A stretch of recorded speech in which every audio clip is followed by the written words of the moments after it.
ओम प्राणाय स्वाहा ओम वाणाय स्वाहा ओम ज्ञानाय स्वाहा ओम वाणाय स्वाहा ओम प्राणाय स्वाहा मध्ये मध्ये पानीयं हव्यं प्रावणव्यं तोपक्षलयं भगवत्क्षलयं दाजमस्य दिव्यमङ्गलनीराजनं दर्शयामि।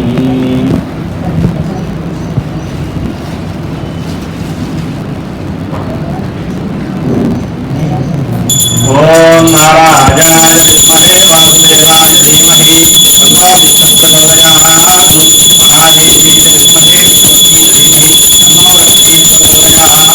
नीराजनर्जयामि नीराजनान्तमुद्दाजमणिं समर्पयामि रक्षां भाजयामि नमस्करोमि।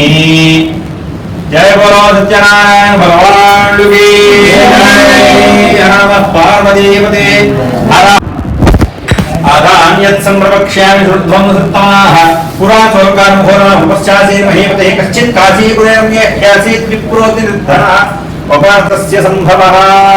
ఈ యొక్క వ్రతాన్ని కనుక ఆచరించినట్లయితే సకల కష్టాలను కూడా తొలగిపోయి సుఖములు ఏర్పడతాయి।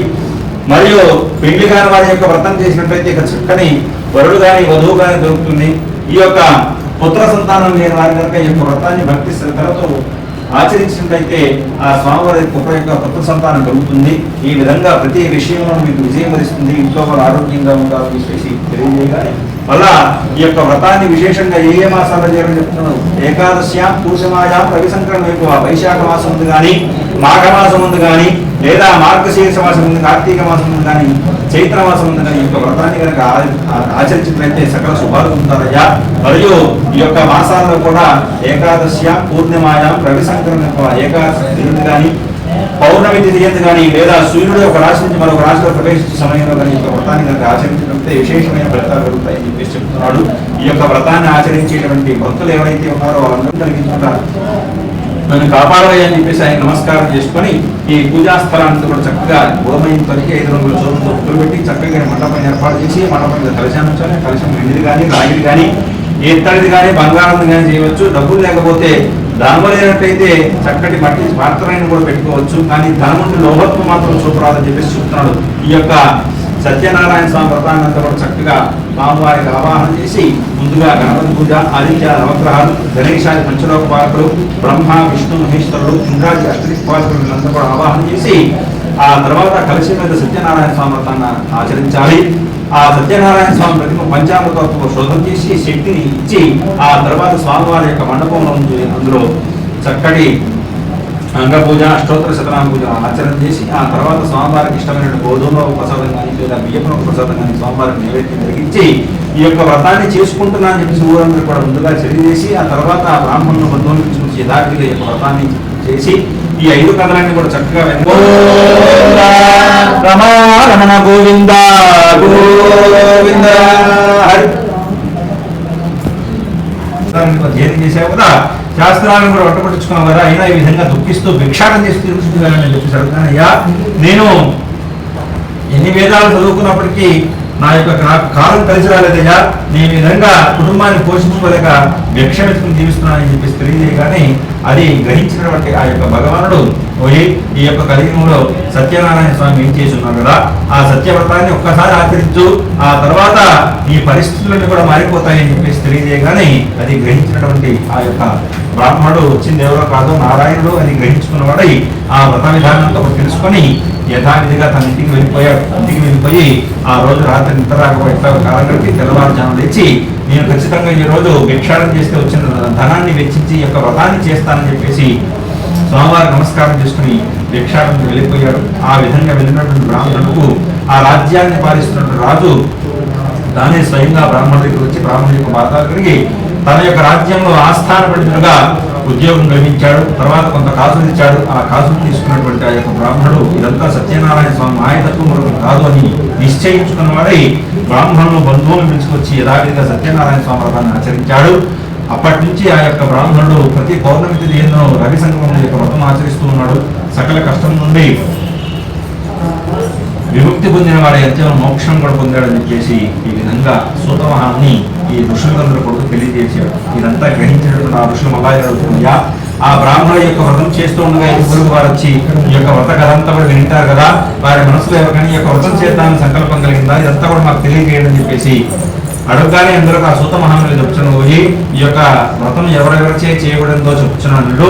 ఒకప్పుడు ఆ బ్రాహ్మణుడు ఈ విధంగా అనేక సంపదలతో తురుగుతూగుతున్నటువంటి ఆ విధంగా సత్యనారాయణ స్వామి వ్రతాన్ని ఆచరిస్తూ ఉండగా కట్టెలమ్ముకుని జీవించేవాడు వచ్చి కట్టెలమ్ముకుని బయట నుంచి లోపలికి వచ్చి ఈ యొక్క బ్రాహ్మణులతో చేస్తున్నంత చూసి ఈ విధంగా అడుగుతున్నాడు, అయ్యా ఈ యొక్క పూజ పేరేమి, ఈ యొక్క పూజ చేస్తే ఎటువంటి ఫలితాలు వస్తాయి నాకు కూడా తెలియజేయండి అయ్యా, నేను చాలా కష్టాలు పడుతున్నాను అని చెప్పేసి తెలియజేయగానే అది గ్రహించిన బ్రాహ్మణుడు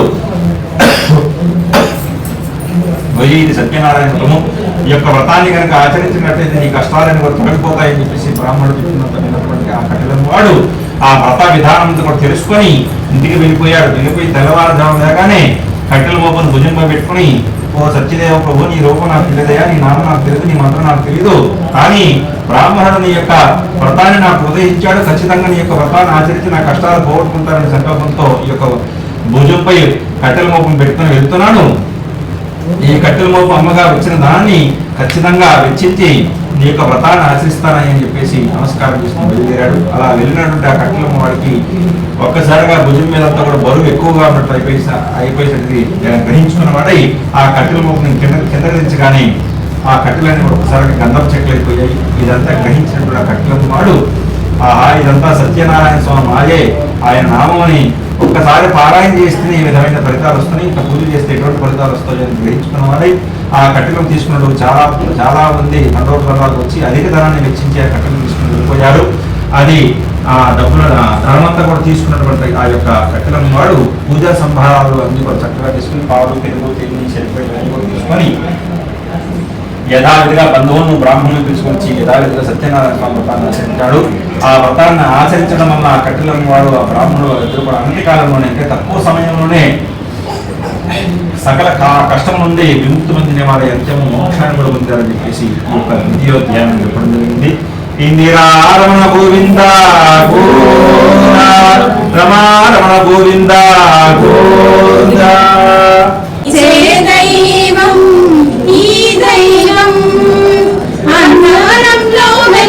దైవం ప్రతి ఇంటికి దైవం శ్రీ సత్యనారాయణుని సేవకురారమ్మ, మదసార స్వామిని కొలిచి హారతులీరమ్మ.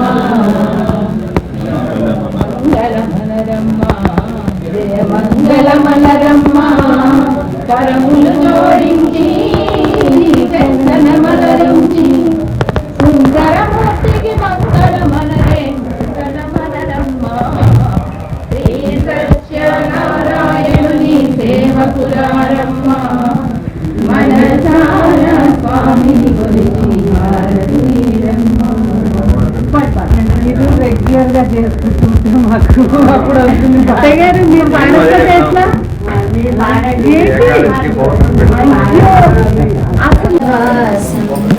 వెంకటాచల నిలయం వైకుంఠపురవాసం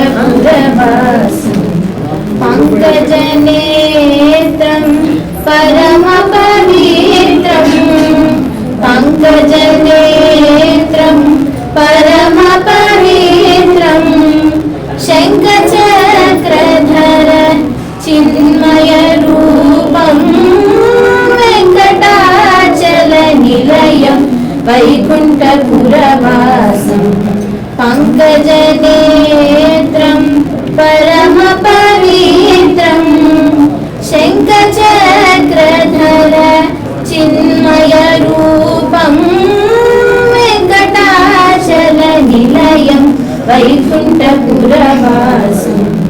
అంబుజోద్భవ వినుతం అగణిత గుణనామం, అంబుజోద్భవ వినుతం అగణిత గుణనామం, తుంబురు నారద గాన విలోలం, వెంకటాచల నిలయం వైకుంఠపురవాసం పంకజనేత్రం పరమ పవిత్రం, శంఖచక్రధర చిన్మయ రూపం, వెంకటాచల నిలయం వైకుంఠపురవాసం. మా అమ్మ పాడతారు.